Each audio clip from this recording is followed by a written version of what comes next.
दोस्तों, अगर मैं आपसे कहूँ कि हमारी अगली स्टोरी एक फ़ास्ट फूड के बारे में है, तो आपके सामने कौन से प्रोडक्ट सबसे पहले आएँगे? शायद आपके सामने डोमिनोज़ का पिज़्ज़ा, मैकडॉनल्ड्स का बर्गर या फिर शायद केएफसी का चिकन आएगा।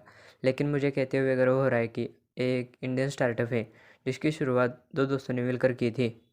30,000 से शुरू हुई इस स्टार्टअप का टोटल वैल्यूएशन आज लगभग 800 करोड़ से भी ज़्यादा है। हम बात कर रहे हैं वाओ मोमोज़ की। तो देखते हैं 30,000 से शुरू हुई इस स्टार्टअप ने इतनी बड़ी ऊँचाइयाँ कैसे हासिल की। सागर दरयानी, जो कि वाओ मोमोज़ के फाउंडर हैं, उन्होंने अपनी पढ़ाई ख़त्म होते ही अपना खुद का बिज़नेस शुरू करने की सोच ली थी।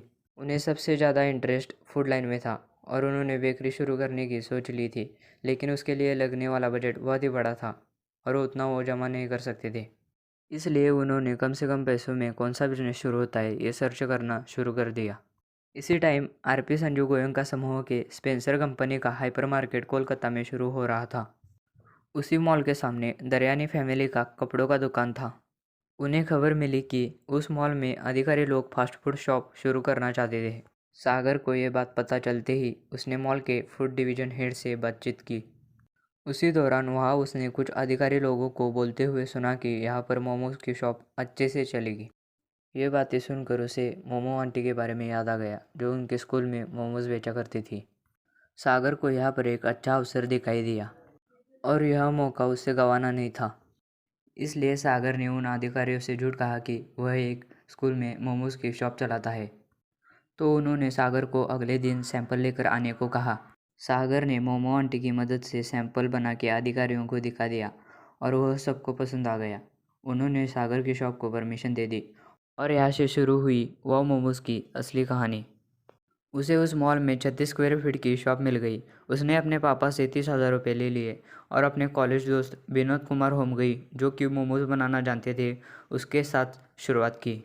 पहले ही दिन उनके शेफ ने काम छोड़ने की धमकी दी, इसलिए उनको एक रात में ही दूसरा शेफ ढूंढना पड़ा। वे अपने वाओ मोमोज के टी शर्ट पहनकर मॉल में आने वाले लोगों को टेस्ट करने के लिए मोमोज के सैंपल खाने देते और उनसे बाद में रिव्यू लेते। अच्छी सर्विस और टेस्ट होने के कारण वे उस इलाके में जल्दी ही फेमस हो गए। 2009 में उन्होंने साउथ सिटी मॉल में अपनी दूसरी आउटलेट शुरू की और वहां से उनको मदद मिली कोलकाता का एक मशहूर ब्रांड बनने की। शुरुआत में इन दोनों शॉप से उन्हें 2 लाख तक का प्रॉफिट मिलता था और 5-6 महीने बाद वह 7 से 8 लाख तक पहुंच गया था। उसके बाद उन्होंने स्पेंसर, बिग बाज़ार, पेंटालून जैसे मॉल में 12 आउटलेट शुरू किए।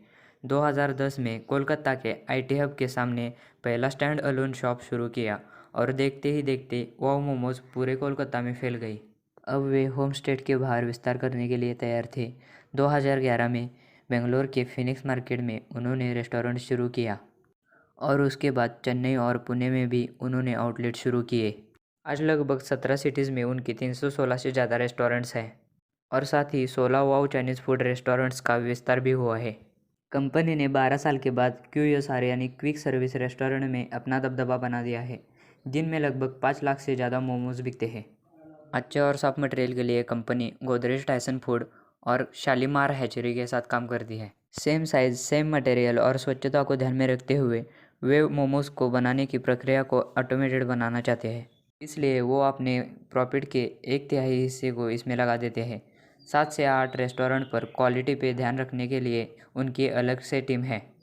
2 दोस्त, एक शेफ और एक सहायक के साथ शुरू हुए इस स्टार्टअप में आज लगभग 3,000 से ज़्यादा लोग काम करते हैं।